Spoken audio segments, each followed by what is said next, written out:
Managing credit cards tips. Hello and welcome to our video on managing credit cards. In this video, we'll be discussing some key tips and strategies for managing your credit cards in a responsible and effective way. First and foremost, it's important to understand that credit cards are a form of borrowed money.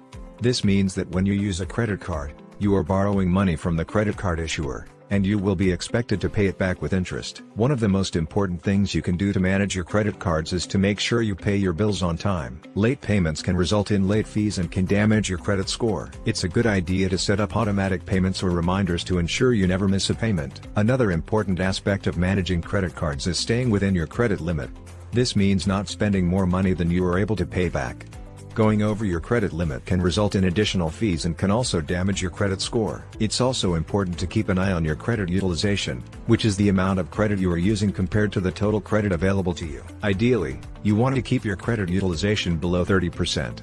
So if you have a $10,000 credit limit, you should be using no more than $3,000 of that credit at any given time. Another key strategy for managing credit cards is to shop around for the best terms and rates. This means looking at different credit card offers and comparing the interest rates, fees, and rewards. This can help you find a card that fits your needs and helps you save money. Finally, it's important to be mindful of the rewards and benefits offered by your credit card. Some credit cards offer cashback, travel rewards, or other perks for using the card. These can be valuable if used responsibly, but it's important to remember that the main purpose of a credit card is to borrow money and not to earn rewards. In conclusion, managing credit cards requires discipline, planning, and attention to detail. By following these tips and strategies, you can manage your credit cards in a responsible and effective way, and ensure a good credit score for your future. Thank you for watching, and don't forget to subscribe for more helpful financial tips.